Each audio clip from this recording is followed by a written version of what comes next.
Okay, so I've got a Kenmore HE2 here that the heating element went out on. Online you can find videos for HE3 and other things, but this one's actually pretty different. So no professional here, just trying to save you some time. Took me a few hours to figure all this out, but to get in here you take this panel off on the bottom and you can see just got a few bolts like that. You unscrew.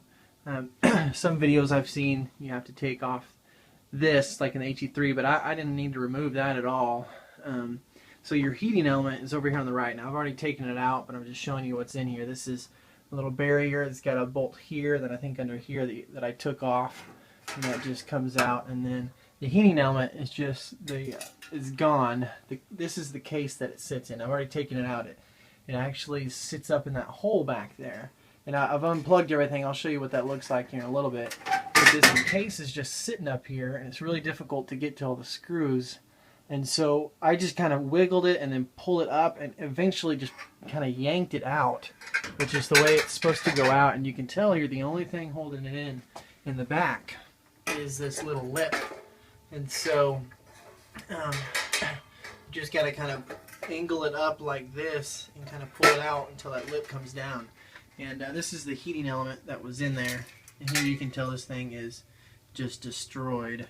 It's already burnt through there. It's in really bad shape. And so got a new heating element off of Amazon with good reviews, a lot cheaper price than the repairman was going to give me, about half as much. And I'm going to pop this in here. Now this is tricky. The HE3 video I've seen, you just pull these things out and it's real simple. But here you've got to actually take apart this casing and put the heating element in there. So I'm going to try and show you what that will look like here as I'm learning along the way.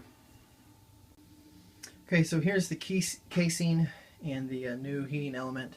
I went ahead and took off the thermometer and whatever that thing is from this side, so I can just open this straight up. And you can see it has a number of notches.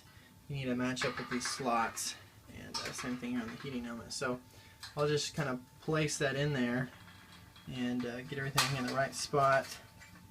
And then I'll put the top back on, screw in the thermometer here, and then there's a few screws here on either few spots that we need to add back in there.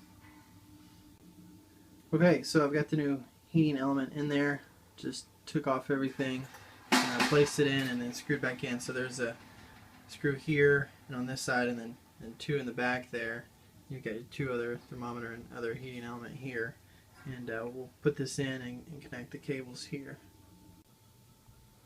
Okay, so as you can see, I put the heating element and the casing that it was in back in there in the very back. I will say it did take me a while, since it has that lip on the very top back, just to get it in slowly. I had to push this part way up high, and I just slowly moved in there. I had both my hands in there, which works. I had long arms, and I just took my time, got that top lip up into the back, and then slowly moved stuff in and kind of wiggle around until it fell into place.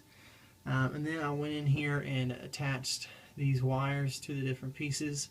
I will make a note, I did not pay enough good attention when I took these out, which one was on top, which was on bottom. So I had to research that to make sure that was correct. So you may just note that when you take these out.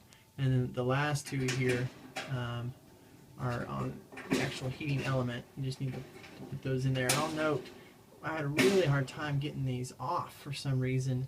And it took forever until we had the idea to get some needle nose pliers here and put it on the side and kind of push it out that way. For whatever reason, that was the trick that worked. So I'm going to reconnect these two, and then I'll put this external casing back on the front there. It just fits in right here.